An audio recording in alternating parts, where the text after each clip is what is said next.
having you on the programme, as always. We now move over to the Middle East for our next story, where according to Gaza's civil defence, Israeli airstrikes killed at least 43 Palestinians on Sunday, including 11 at a market in Gaza City and 8 children at a water point in the Nuseirat refugee camp. The violence occurred as ceasefire talks between Israel and Hamas, now in their second week, stalled. Delegations in Doha accused each other of blocking efforts for a temporary truce to end 21 months of conflict.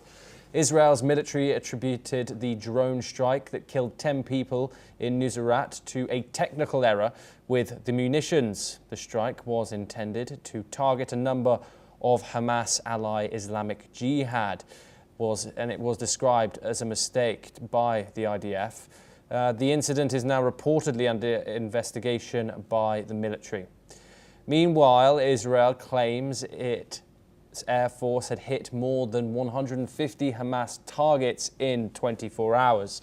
UN agencies have warned that fuel shortages in Gaza are now at critical levels, worsening the humanitarian crisis for over 2 million people. We're now joined by Yossi Kapawasa, who is Israeli intelligence and security expert. He joins us live from Tel Aviv. Yossi, thank you very, very much for joining us on the programme.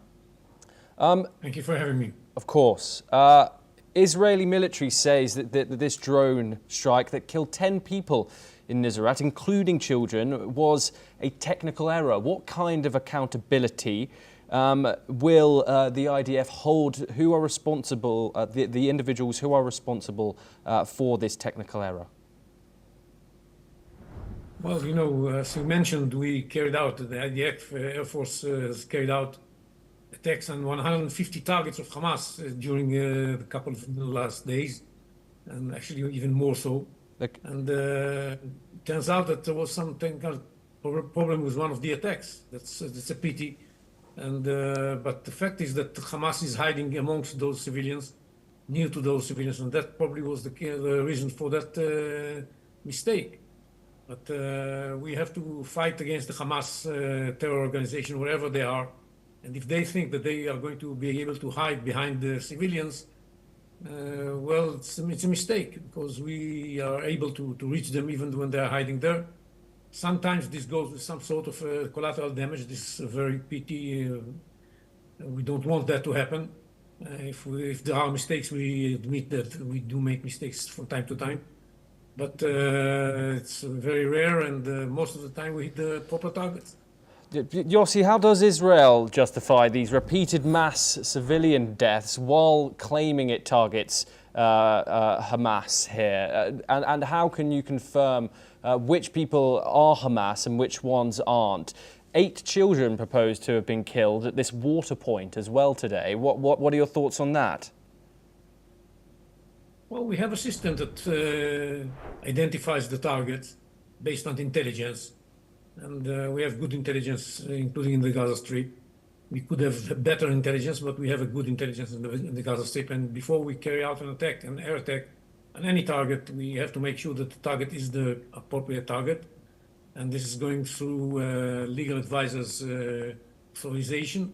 We don't just shoot without considering all the considerations that would make us certain that this is the right target. It's a difficult situation. It's a difficult terrain. The Hamas is hiding amongst the civilians, and it's very difficult to identify them between the civilians they are hiding in. But we managed to do it most of the time. Just in the last couple of days, we killed several key figures in Hamas, including the commanders of some of the battalions and some of their supporters. We do a very precise job in all of that. In this case, unfortunately, we had a technical mistake. This happens in a war when you launch so many attacks against terrorists. It's from time to time it may happen that you may have a technical mistake. It's a pity. Yossi, it's obviously over 57,000 people been confirmed dead now by the Gaza and the Health Ministry. Not confirmed apologies, used the wrong words there. However, those are the numbers that we have as these. The numbers of Hamas. Let's I did clarify that, Yossi, and obviously we can't have that checked by outside agencies, as Israel isn't letting anyone into Gaza to check those figures. So, as I do stress that is those are the numbers coming out of the Hamas-run health ministry in Gaza. However, the international pressure is rising here, as well as pressure for a ceasefire deal being pushed by Donald Trump. If a ceasefire deal isn't announced soon, and these civilian deaths continue, these images of children being killed and civilian deaths continue to come out of Gaza, do you think Israel is at real risk of completely alienating itself from its Western allies, from the international community as a whole? Well, a couple of things. First of all, the numbers are misleading, because these include the numbers of the terrorists themselves who were killed. And we killed already something like 25,000 terrorists. So even if the numbers are around 50,000, it means that the collateral damage is one. So the ratio of civilians to terrorists is 1 to 1, which is a very. But Yossi, those are the IDF's numbers. I'm talking about numbers that have been checked from a neutral body or organisation, which that has not been done, as Israel won't let any independent organisation into the Gaza Strip. I'm saying that even if you take the numbers of 50 to 55,000. Dead, the 25,000 of them are terrorists of Hamas, so the ratio is 1 to 1. But Yossi, that's not confirmed. That's not been confirmed. That's not being confirmed. That's Israel's numbers, and I have to stress to our viewers, these have not been checked by an independent organisation. We are checking them.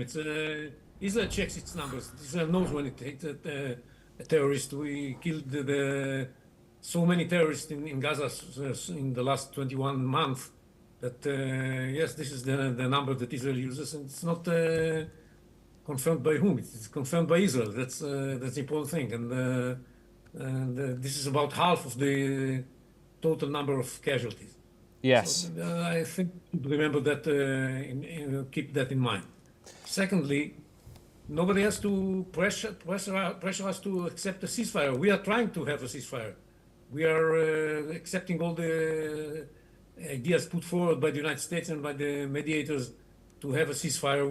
We have accepted all of the ideas, and we are waiting for Hamas to accept it. The problem with Hamas is that they are refusing to accept this ceasefire because they are afraid that part of Gaza is going to be left under our control, and this is the part where the people who want to get humanitarian supplies not through Hamas are going to be able to do that. And this is the area where the factions that fight against Hamas will be able to operate. That's why Hamas is refusing to accept the ceasefire, because they understand that the ceasefire might point into the direction of weakening Hamas' hold and grip over the population. That's what they're worried about.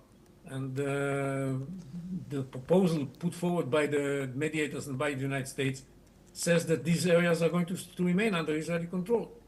And what we are expected to get in return for this ceasefire is the release of some of the hostages. It's not the release of all of the hostages. Okay. And the opening of negotiations about the end of the war. That's what's expected. Yossi, Hamas is going to get another reason why these talks are being stalled is because of the issue of aid. Hamas wants the aid structure to turn as it was previously to the blockade, including bodies like the United Nations, who have experience in delivering aid in a conflict like this. And Israel says that can't happen. Why?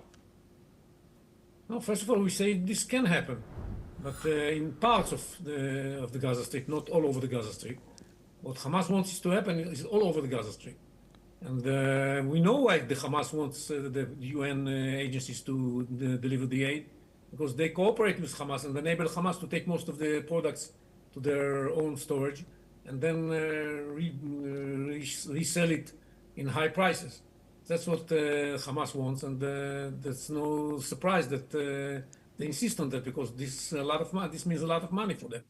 And we say, okay, in parts of Gaza, this is going to happen. in parts of Gaza, we should continue supplying the population with humanitarian aid, not through the agencies that cooperate with Hamas. Okay, We hope that we will be able to reach more and more people from the Gaza Strip and provide them with the help they need, not through Hamas. Okay, Yossi, thank you. You are staying with us to discuss further updates in regards to the Gaza conflict. A Gaza-bound boat